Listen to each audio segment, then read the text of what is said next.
12월 19일입니다. 리워야단의 한계라는 제목으로 욥기 41장 1절에서 34절까지 말씀 세번역 성경으로 읽겠습니다. 내가 낚시로 리워야단을 낚을 수 있으며 끈으로 그 혀를 맬 수 있느냐? 그 코를 줄로 맬 수 있으며 갈고리로 그 턱을 꿰 수 있느냐? 그것이 내게 살려달라고 애원할 것 같으냐? 그것이 내게 자비를 베풀어 달라고 빌 것 같으냐? 그것이 너와 언약을 맺기라도 하여 영원히 네 종이 되겠다고 약속이라도 할 것 같으냐? 내가 그것을 새처럼 길들여서 데리고 놀 수 있겠으며 또 그것을 끈으로 메어서 여종들의 놀이개로 삼을 수 있겠느냐? 어부들이 그것을 가지고 흥정하고 그것을 토막을 내어 상인들에게 팔 수 있겠느냐? 내가 창으로 그것의 가죽을 꿰뚫을 수 있으며 작살로 그 머리를 찌를 수 있겠느냐? 손으로 한번 만져보아도 그것과 싸울 생각은 못할 것이다. 리워야단을 보는 사람은 쳐다보기만 해도 기가 꺾이고 땅에 꼬꾸라진다. 그것이 흥분하면 얼마나 난폭하겠느냐. 누가 그것과 맞서겠느냐.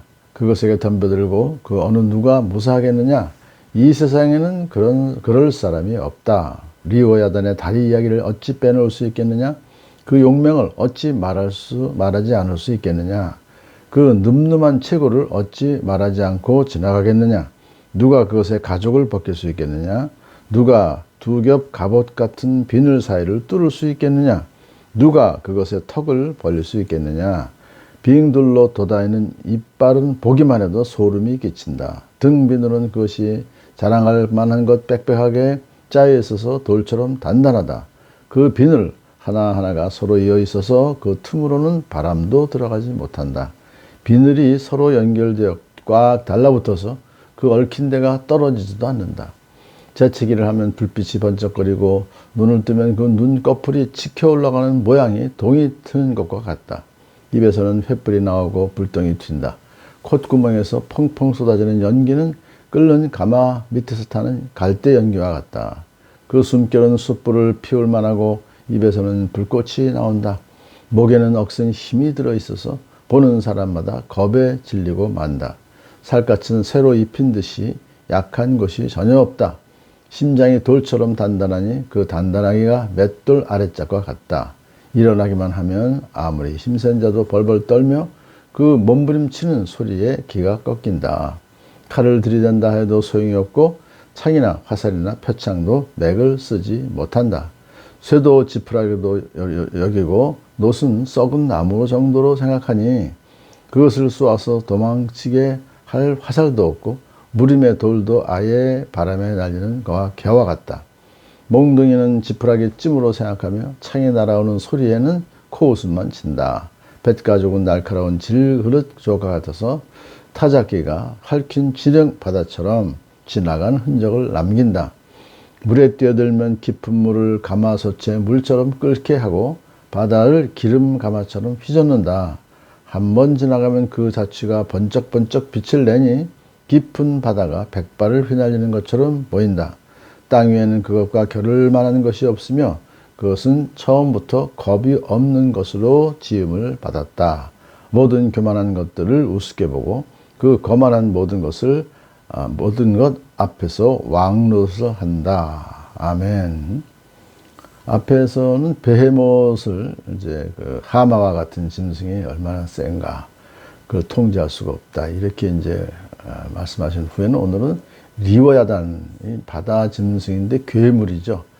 상상을 할 수 있는 이게 비유를 말씀하신 것이기 때문에 이런 괴물이 진짜 있다는 것이 아니고 하여튼 사람 생각으로 생각할 때 최고로 무서운 그런 짐승 괴물이다. 그렇게 지금 쭉 나열하고 있습니다. 사람은 그 어느 누구도 이 괴물을 뭐 낚시로든지 끈으로든지 뭐 코를 꿰든지 갈고리로든지 잡을 수가 없다. 라고 하는 것을 쭉 강조하잖아요. 그건 창으로도 그의 가죽을 꿰뚫을 수가 없고 작살로 그 머리를 찌를 수도 없고 사람은 리워야단을 쳐다보기만 해도 기가 꺾이고 땅에 고꾸라진다.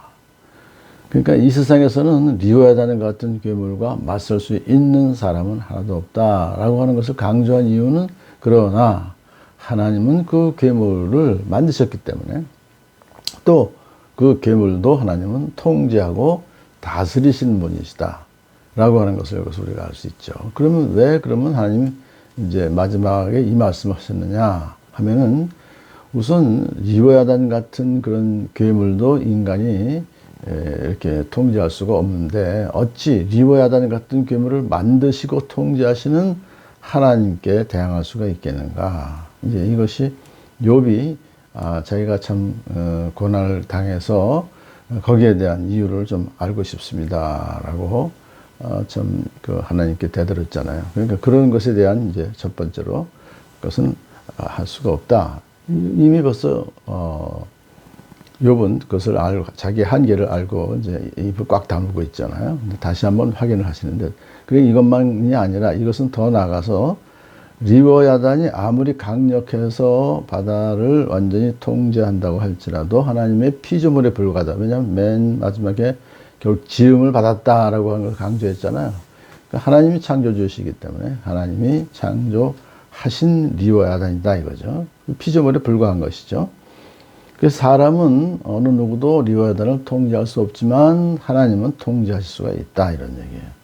그러면 이제 리워야단이 어떤 존재냐? 이 세상에 사탄이 꽉 쥐고 있는 그런 이제 존재들을 거기에 포함하면 결국은 적그리스도나 같은 이러한 그 사단 우리를 힘들게 하는 세력들이 있어요. 그러니까 지금으로 말하면 이제 하마스와 같은 존재들을 볼 수 있는데 그렇기 때문에 그런 것들이 우리를 위협한다 할지라도 우리가 그것을 스스로는 도저히 싸워서 대항할 수가 없죠. 잡을 수도 없죠. 하지만 이 모든 것은 하나님의 발 아래에서 통제되고 있다는 사실이에요. 하나님이 통제하고 계시다. 라고 하면 하나님은 반드시 그런 악한 무리들을 물리치고 또 우리 하나님의 백성들을 보호해 주실 것을 믿습니다. 그러므로 악한 것들이 잠시 승리하는 것 같이 보일지라도 우리가 그것 때문에 염려하거나 걱정할 필요가 없고 또 하나님께 불평하거나 왜 따질 필요가 없고 하나님께서 결국 그들을 다 퇴치하실 것을 바라보면서 오늘도 하루를 주님 안에서 참된 평강을 누리시는 복된 하루 되기를 축복합니다.